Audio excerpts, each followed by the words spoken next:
menyelidiki secara lanjut, hal itu belumlah lengkap. Karena sederetan buku yang tersusun rapi di sebuah rak di sebuah toko buku tidak dapat disebut sebagai perpustakaan. Rugikah kita jika kita rajin membaca? Rugikah kita jika kita senang datang ke perpustakaan? Tentu tidak. Tapi walaupun kita telah tahu bahwa datang ke perpustakaan tidak ada ruginya, namun kehadiran perpustakaan belum bisa disadari secara penuh oleh sebagian besar masyarakat. Salah satu alasannya atas dasar pemikiran aneh seperti membaca tidak segampang kedengarannya. Seperti itulah masyarakat yang memandang sebelah mata akan membaca. Hadirin yang saya hormati, kesadaran membaca di masyarakat Indonesia tergolong minim. Hal ini terbukti dalam sebuah penelitian yang akhirnya mengungkap perbandingan minat baca antara masyarakat Jepang dan masyarakat Indonesia. Yang faktanya, rata-rata di Jepang, 1 orang membaca 4 buku dalam sehari. Sedangkan di Indonesia, 10 orang membaca 1 buku dalam sehari. Hal inilah yang mengakibatkan Indonesia berada di urutan terbawah dari 52 negara di Asia Timur. Bukan hanya itu, kemarin pada tanggal 17 Mei dikenal sebagai Hari Buku. Tetapi taman-taman baca seperti perpustakaan tetap saja kelihatan sepi. Hal ini tentu sangat mengecewakan bagi kita semua. Hanyalah segelintir orang yang menyadari akan pentingnya membaca dan amatlah sedikit orang yang menyadari akan pentingnya perpustakaan. Contohnya saja di sekolah. Jika ada jam-jam kosong, murid-murid lebih cenderung mengisi waktu luangnya dengan berkumpul dengan murid lain dan membicarakan hal-hal yang kurang penting, dibanding datang ke perpustakaan membaca yang tentunya menambah wawasan dan pengetahuan kita. Hal ini cukup membuktikan bahwa minat membaca di kalangan masyarakat kita tergolong minim. Sehingga upaya mencerdaskan bangsa melalui membaca akan terhambat. Sangatlah disayangkan apabila kita menyanyiakan begitu saja fasilitas yang ada, perpustakaan. Semakin banyak kita membaca, maka semakin banyak pula ilmu pengetahuan yang bisa kita dapatkan. Oleh karena itu, suatu tindakan yang sangatlah keliru apabila kita tidak menanamkan budaya membaca dalam diri kita sesegera mungkin. Ayolah kita lakukan sekarang, bukan besok, bukan lusa, dan bukan tahun depan. Kita lakukan hari ini juga dan detik ini juga. Karena bukan 1000 tahun yang akan menentukan Indonesia, tetapi hari inilah yang akan menentukan Indonesia 1000 tahun yang akan datang. Hadirin yang saya hormati, perpustakaan yang telah diketahui oleh semua orang merupakan suatu tempat yang dipenuhi oleh buku. Harus memiliki daya tarik tersendiri. Perpustakaan yang sering dikunjungi umumnya perpustakaan yang rapi dan bersih, serta memberikan layanan seperti ramah kepada setiap pengunjung yang datang. Perpustakaan yang baik juga harus memiliki peraturan dan tata tertib yang jelas. Dan yang tak kalah pentingnya adalah memiliki bahan pustaka yang lengkap. Bukan hanya bahan pustaka yang bersifat ilmu pengetahuan saja, tetapi bahan pustaka berupa sarana hiburan seperti komik, novel, majalah, dan sebagainya. Hal ini tentu saja untuk mengoptimalkan pelayanan dan kualitas perpustakaan. Jika kesemuanya telah dimiliki oleh tiap perpustakaan, maka dengan sendirinya minat masyarakat untuk mengunjungi perpustakaan pun akan muncul. Bukan tidak mungkin perpustakaan menjadi tempat utama yang ingin dikunjungi, setidaknya sewaktu luang muncul. Hadirin yang saya hormati, ingatkah kalian? Kenalkah kalian dengan seorang tokoh pendidikan? Saya yakin semuanya pasti sudah kenal. Beliau adalah Bapak Ki Hajar Dewantara. Beliaulah yang memprakarsai berdirinya lembaga Taman Siswa. Beliau dikenal dengan filsafat ing ngarso son pilodo, di depan memberi teladan ing madyo mangun kurso, di tengah memberi peluang untuk berprakarsa, dan Tutwuri Handayani di belakang memberi dorongan. Beliau mendirikan sebuah taman siswa dengan menekankan kepada peserta didiknya agar mencintai bangsa dan tanah air. Tidak sedikit rintangan yang beliau hadapi dalam membina dan mendirikan taman siswa tersebut. Cobalah kita belajar dari perjuangan Bapak Ki Hajar Dewantara yang telah rela memperjuangkan mendirikan taman siswa demi untuk mencerdaskan anak bangsa. Lalu, bagaimana dengan kita?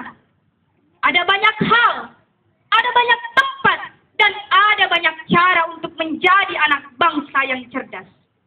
Salah satunya adalah berkunjung ke perpustakaan sebagai gudang ilmu yang tentunya menambah pengetahuan dan wawasan kita.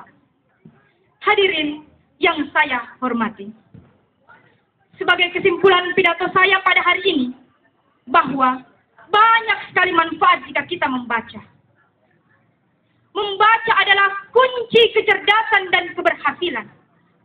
Berbenah dirilah, jadikan membaca sebagai hobi kita dan perpustakaan sebagai wadah menimba ilmu. Sebelum saya akhiri, saya teringat sebuah lagu dari perpustakaan. Semoga dengan lagu ini teman-teman dapat termotivasi. Lagunya begini. Isi waktu luangmu dengan membaca. Di mana kau berada, jangan lupa membaca. Dengan membaca, kita menjadi cerdas. Dengan membaca, kita raih impian. Isi waktu luangmu dengan membaca. Di mana kau berada, jangan lupa membaca. Dengan membaca, kita menjadi cerdas. Bangun semangatmu dengan banyak membaca. Demikianlah pidato yang sempat saya sampaikan. Semoga bermanfaat bagi kita semua. Ingat, ayo membaca untuk masa depan. Let's read for our future. Wabillahi taufiq wal hidayah, wa ridha wal inayah. Wassalamualaikum warahmatullahi wabarakatuh. Waktu luang dengan membaca itu lagu saya biasanya. Iya, bukan lagu saya tapi lagu untuk kita semua. Lantang memang. Iya. Kalau ini orasi kamulah juaranya ya. Atau ya gimana? Kalau ini orasi kamulah juaranya sayang. Cuma ada sedikit ini catatan.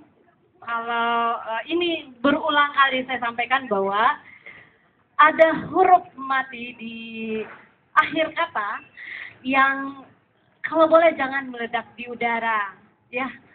Kita hanya memakai tanda kutip, ya kutip dalam sehingga kita mengetahui bahwa dia mati.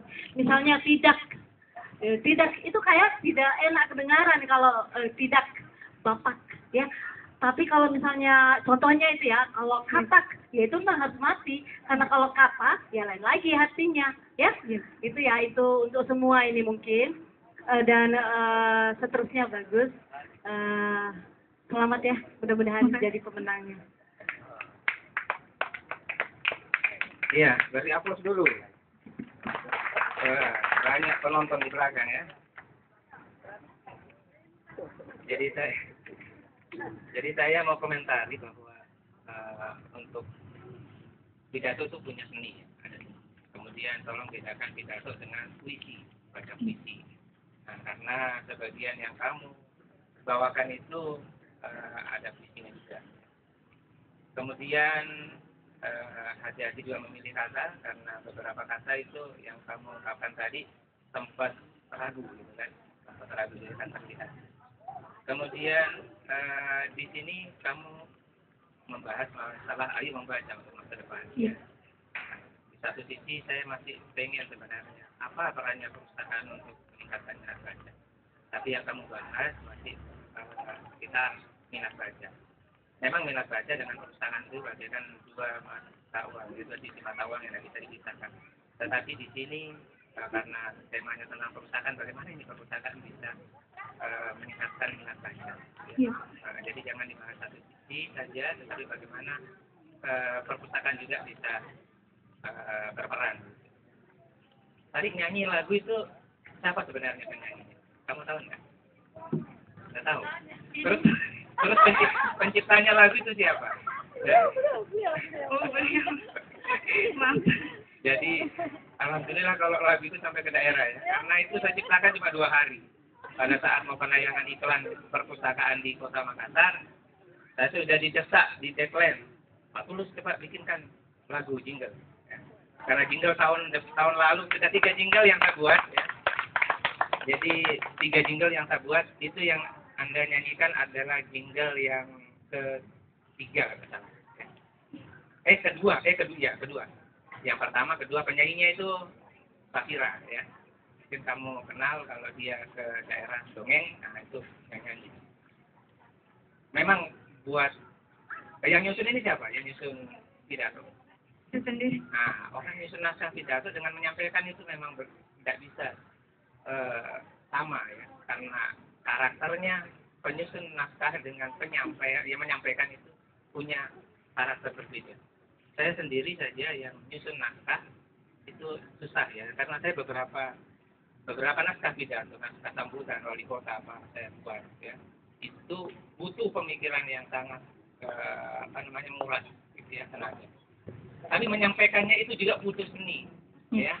Nah, jadi apa yang dituangkan di sini belum tentu pada saat disampaikan itu akan sama. Jadi jangan berpatokan dengan naskah. Gitu. Oke, naskahnya pemandu. Makanya kalau pidato itu memang